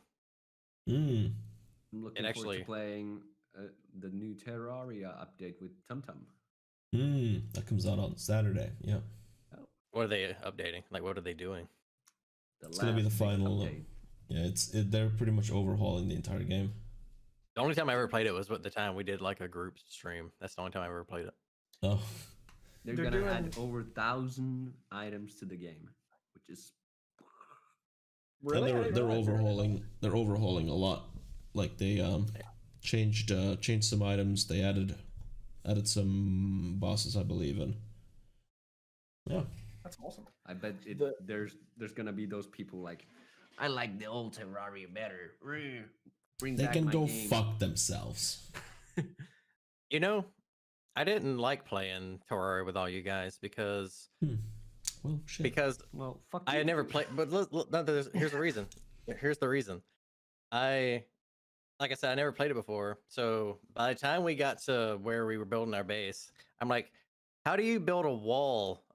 And then Tom like comes out of the ground with a fucking full set of armor, a trident, and like a fucking spear thing he's shooting through to just travel through the map everywhere. He's like, oh, you just have to press this button, do this, and put the wall down. I'm like, oh, how'd you get all that stuff? Oh, I just went down here and killed a bunch of shit and did all this shit, and then came back up. I'm like, oh. Yeah. It's like, oh, well. I have it's Tom's an axe. Because... Well, no, I am not responsible. I never play the game, so it's like, you know, when you play with someone that's probably put in a lot of hours, you're like, oh, well, I'm just out of my league. Yeah, and I can feel I'll that. play with you. I'm slow. Terraria is rough when you're new. Yeah, Terraria is rough when you're new. I agree that there's a lot of trial and error involved in finding your way, or you do like me and just open up the wiki on the side and just look up everything. Because I mean, I've beaten the game already once. I have vanquished the Moon Lord way many years ago, but I actually still never have. I've gotten, I think, within 3 bosses of him, but I actually haven't ever killed the Moon Lord. I know that they're also adding in basically like a creative mode where after you can collect so many of any resource and then you can just generate that resource. Yeah, the update will be like you're essentially researching stuff and you gather or kill things and get stuff. Once you have a certain amount, then you just get an infinite amount of those things. It is definitely meant for people who just don't want to grind. Yeah. And I mean, it seems like they're adding a lot of complementary things to like complement how people want to play the game, and that's fine and all. We're probably gonna do I'm not gonna stream it or anything, but the plan with North is to beat Moonlord. Or whatever the last boss is gonna be. Yeah, or whatever. I don't know if it's going to be Moonlord anymore. I would hope for their final update they would throw in a last final or a new final boss. I'd be surprised if they Galaxy didn't. Lord. Yeah. I don't know what they could do after the lunar event though, because it is pretty much the end game of the game, and I don't know.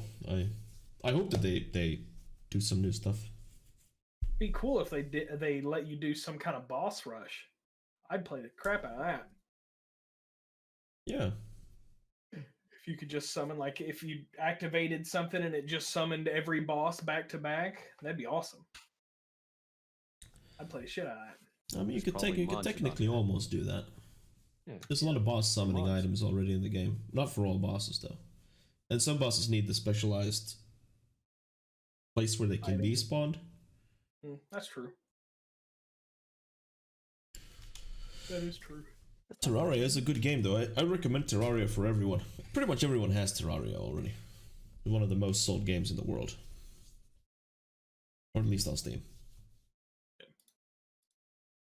And this is going to be the final update for Terraria, so the devs are done with the game, I guess. And years ago there was some things about them developing a called Terraria Underworld or Otherworld or Overworld or something like that, and it got scrapped. Then they were talking about Terraria 2, and I have no idea if that's scrapped. Oh yeah, the Minecraft Dungeons is gonna come out soon. Oh yeah, that looks good actually. It's also on Xbox game. It's on Xbox Game Pass. That's what we're all playing on. Probably like some $70 on Steam or some shit.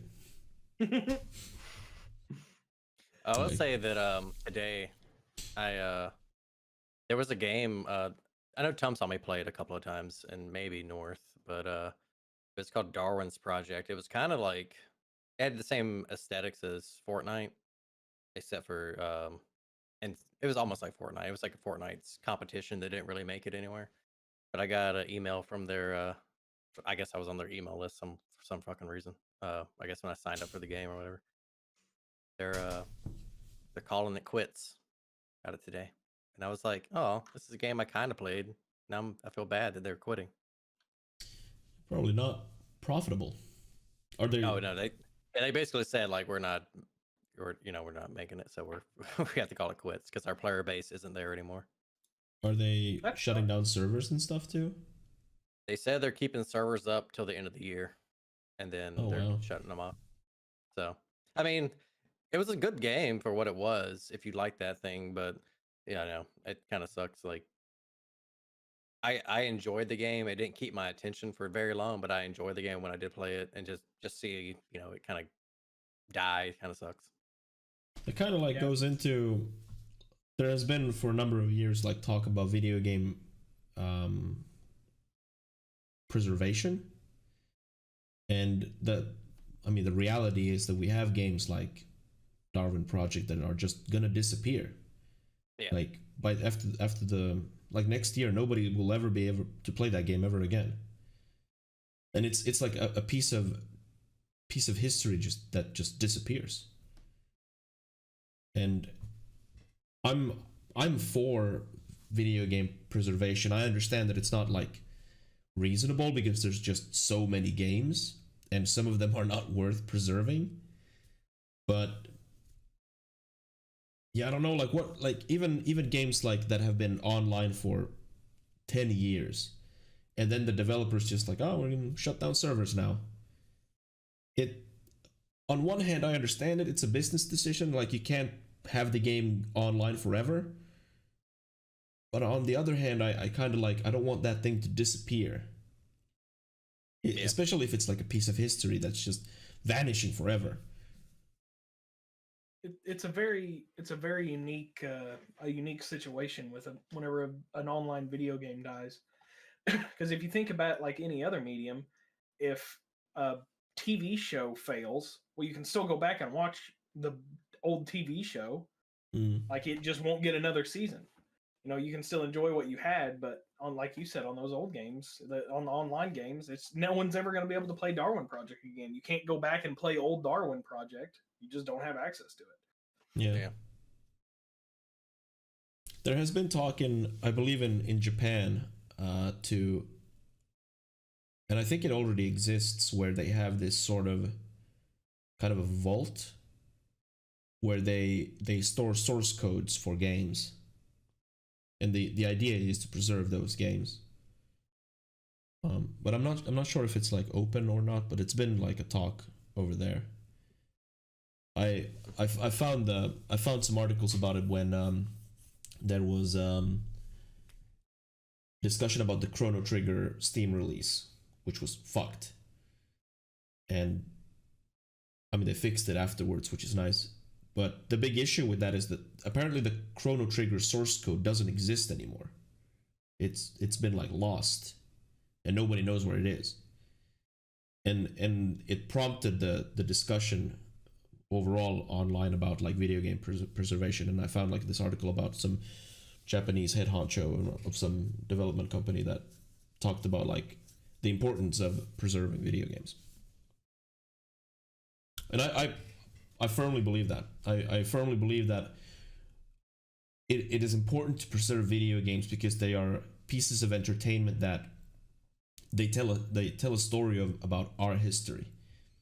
Imagine like 100 years from now, and people look back like, what were the dark ages of video games where people played with consoles and controllers and shit.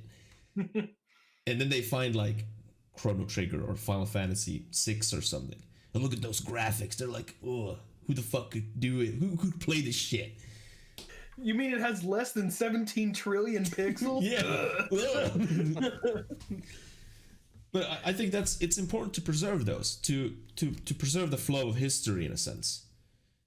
I mean, sure, not all games are equal, and not all games should be like tucked away somewhere, definitely. But I mean, online games they're in this unfortunate situation. Like, what's gonna happen with World of Warcraft when it goes offline? The most successful MMO ever. I mean, until another MMO comes along and is more successful, but still, it has reached a height that no other game has reached. But everyone understands that World of Warcraft is going to end at some point, and I firmly believe that there should be something to be done that World of Warcraft does not disappear, because it is an important cornerstone in video games. And I don't want that to disappear ever. Even though I don't play the game, I still recognize its greatness. Yeah, I really liked back in the day a game called Battlefield 2142, like 2142. And you can't play that game anymore, and that sucks. Like, they turned off all the servers. You can't even have like a fan-made server anymore. EA even stopped those. Like, even if you have the game, you can't play it because you have to have like online connection to a server that supports the game or something like that. Like, you just can't play it anymore. Sucks. It's probably one of those games that no one really liked, but I really liked that game. It had these walking titans. So cool. I've seen people wanting a remaster of that. Yeah, like if Battlefield, if you make another Battlefield game, make this. This was so good. I remember wanting to play that, but the group that I hung out with at the time had no interest in futuristic stuff. They were diehard, like, if it's not desert combat, we're not playing it. So we didn't touch 2142. Did it have something to do with the invasion of Iraq? I did hang out with a lot of military guys, yeah. A lot of my friends were in the military, so because there's a very noticeable correlation with the U.S. invasion of the Middle East, and all the brown shooters on in games after that went like sky high.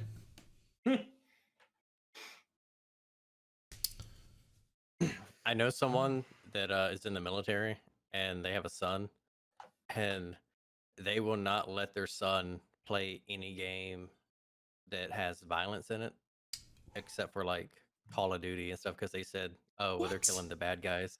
What? What? I mean, I thought like my thinking was, oh, this is retarded, and then you up and went like over the retardedness and made it more retarded. Wow. Killing the bad guys. Okay. I mean, wow, that's a loaded statement that we're not gonna dive into right now. I might dive into those types of topics on my stream, but this is not the medium for it. Let's not get into that.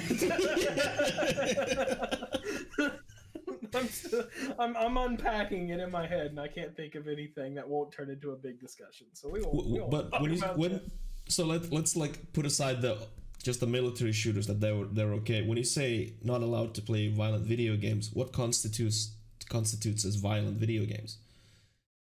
Is cartoons punching each other to death? Is that I don't violent? know. I mean, I'm not in that guy's mindset, so I don't know. Because, I mean, I understand, like, I grew up in a family where we didn't play video games, period, because they were bad for everyone. I played just video games with my dad's. And then I remember at some point when I got a PS2, I wasn't allowed Final Fantasy games because they were violent. And that was like, I don't understand. So I played Tony Hawk instead. Like Tony Hawk 3, that was my jam. And even like games like I remember borrowing Ratchet and Clank 1 from a friend, and I had to hide that game because I knew that my mom would not accept that violence in that video game either. Ratchet and Clank? Yeah. I mean, I've shared a lot of details about my personal life when I grew up back at home, but there's certain aspects that I haven't really shared. I mean, I lived a fucked up life, and that's not an overstatement. Something sort of related to just parents being really overprotective on something stupid.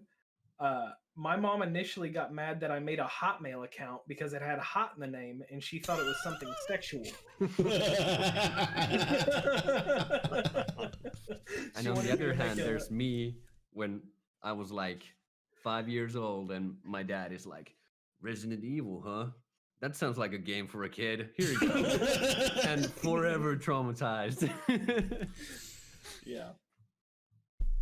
Yeah, I remember watching my dad play Resident Evil, and then I went back home. My mom and dad were separated at that point, or divorced, I should say. And I was really, really young, and I remember being afraid to go to bed, and I told my mom why I was afraid, and she was really pissed at my dad, and I was not allowed to watch Resident Evil after that. So he would let you watch him play violent games, but not play violent games yourself? No, so my dad had no problems with any games, so because my mom and dad lived separately, I played games at my dad's, but video games were pretty banned back home with my mom. Gotcha. I mean, I did not tell her like what games I was playing at dad's. I mean, I understood that I'm not about to burn myself. Yeah. One of my first memories of my mom, I wasn't close to my mom at all, so just to kind of keep that in mind. But one of my first memories with my mom is seeing a sea of blood in a movie. And I was like, oh, it took me forever to figure out like what movie was this. I was like, I remember like I just had this sea of blood, like visualization in my. No, it was Evil Dead. Oh, or shit. Evil Dead, or Evil Dead 2, one of them.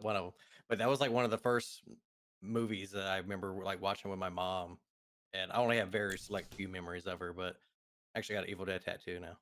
But, Oh damn! but, Evil Dead 1 was, for a long time, it was one of the like the scariest movie I've ever seen. Yeah. My point of that though was like my mom, she didn't give a fuck about what I watched. Like my first memory of her is like watching Evil Dead with her. So This is a good movie though. Oh yeah. I She had good taste. Yeah, I kind of want to watch Evil Dead now. Fuck. It's so good, but then it's also so silly at the same time. Oh yeah. For the 15-year-old Tom, I couldn't see the silliness in it. I was more just a scared bitch. And I think that, like, the practical effects in the first movie, I still regard them very like closely to be super super great.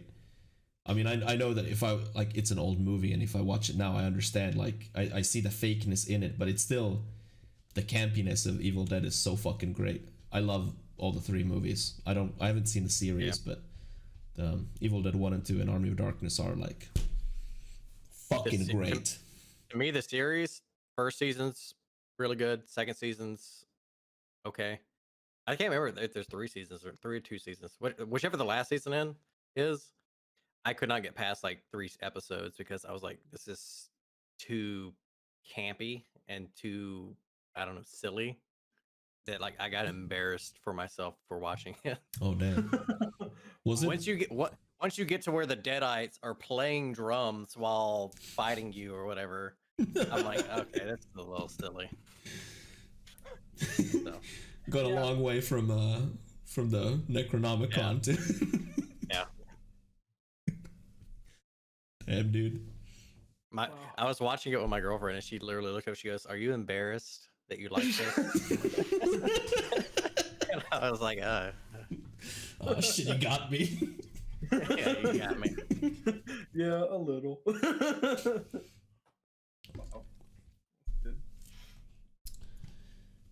Next week, ladies and gentlemen, on Saturday, which is the 23rd of this month, at 7 p.m. EST, Joe, Sully, and me are going to have an extra episode of the Pantsless Podcast where we're going to talk about Final Fantasy VII Remake, and we're going to treat the podcast as a 100% spoiler talk podcast. I hope to see each and every one there. We're going to spoil the remake, we're going to spoil the original game, we're going to speculate about the future of the games, and I'm probably going to shit on people who shat on the game. Especially the ones that had stupid ass reasons to hate the game. Did you have a date for it? Was it 23rd? 23rd. 23rd. And if I have one question. If you want to see the end of it, I'm going to be beating it in one of my probably the next two streams. So Should probably say I'm going to be beating the game. No. Yeah, you beat it, man. You beat it. If you've played the original, are there spoilers for the remake? Yes. Okay. Just clarifying that for people. Definitely spoilers for the remake if you haven't played it but have played the original. It deviates heavily. There are definitely. I've not beaten it yet, and Joe doesn't even know. Yeah, there's already a few minor story changes, so I'm sure the end is going to be different as well. You don't even know, dude. Yeah. So if you've only played the first and you think that's enough, and it's not. So unless you're okay with spoilers, I would not stick around. Yeah, definitely. I mean, I don't know if I have it right here. Does this show? It does. That's a little preview. What's gonna be on the podcast. Trevor made that spoiler alert thing like over a year ago, I think. Yeah, I asked you to do this, like, and I've never used it because we've never really gone into spoiler territory because, like, respect for especially like when I talk about games that I know one of you are gonna play it. But I finally get to use it. Finally. But yeah, me and Sully, we've been talking about the remake a little bit. I try not to talk about the remake with Sully because those discussions, they go deep and I enjoy them much, but I want to preserve them for the podcast. Sully has some crazy fucking theories about the future of the remake, and I'm on board on some of those theories and not on board on others. I have my own theories, but they're off the rails. It's gonna be a great episode. Yeah. Next Saturday, you said, right? Next week. Next week, Saturday, yeah. 23rd. Put it on your calendars. Put it on Summer Game Fest. We need it up there. Yeah. Let me call Jeff Keighley. Hey, 7 people watch our stream sometimes. Can this get on the schedule? I'm sure he'll be fine with that. I hope so.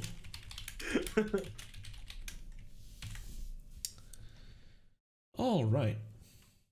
Does anybody want to say anything anymore, ever? I stream on Mixer now. Mixer.com/ I think it's a slash there. What's in your cup? I just made myself a White Russian, but it's pretty strong. Syrup. Like, It's more Russian than white. I probably put like that much vodka in there, and then that much other stuff. Anyway, Way to keep it professional, man. what's my address? Mixer.com/Trevor the Miracle. Trevor T Miracle. Oh yeah, Trevor T Miracle. Oh, Trevor T. Miracle. T Miracle. I have the right There's a- things on the YouTube videos. Yeah, there's a character limit on there for some reason. What? Yeah, I don't know why. On Mixer there is? Yeah. That's not silly. even that long. Yeah, Trevor the Miracle isn't yeah. even that long. That is silly. That is complete horse doo-doo. I guess it's just there to keep people from, Being making Trevor the Miracle. making the alphabet their name or something. Yeah, I mean, I don't know. That's ridiculous. People will abuse any system that is can be abused. True. Yeah, that is true. Thanks for watching, everyone. That's the show. Oh, you guys, I'm just the only one that's gonna plug my channel. Well, we're still on Twitch. Yeah, we're still here, man. It's not changed. Channel. We're still here, man. Twitch.tv/Gradigy. I'm going to be streaming tomorrow night at roughly 6 p.m. Central, 7 p.m. Eastern. Final Fantasy VII. It might be beaten tomorrow. Probably not. Probably not. That was a pretty good plug. I know how long you stream, and I know how long you still have left. Probably not beating it tomorrow. I'm saying that just in case I just get so invested that I'm like, fuck it, let's finish it. 24-hour stream. Probably not. 24 hours, yeah, on a Thursday night. Yeah, I probably won't be doing anything except sitting and I don't know, people's streams and talk shit. So, whatever. And take care of yourself and each other. I'm gonna steal that from Gradigy because I remember him saying that all the time. So do that, and I don't know. Have a wonderful week. I'm gonna get shit-faced tomorrow. Good. Solid. Maybe I'll stream drink some to Into that. the Breach. If I get the motivation, I'll stream some Into the Breach. And yeah, twitch.tv/Tunnel, I Shit guess. face and play Superliminal. Yeah, Super I'm what? moving it. Superliminal, I think that's the name of it. I think you'll like it. I don't know what you're talking about. After the stream. After the stream. Okay. We have to go because Trevor's too drunk at this point. We need to like have some form of decency on this show. Even though it's called the Pantsless Podcast, we're not about to go too deep. Yeah, thanks for watching, everyone. I think it's time for a little smile and wave, boys. And that guy's Tamalo on Twitch. Yeah, watch my channel or don't, I don't care. So the Tumalo.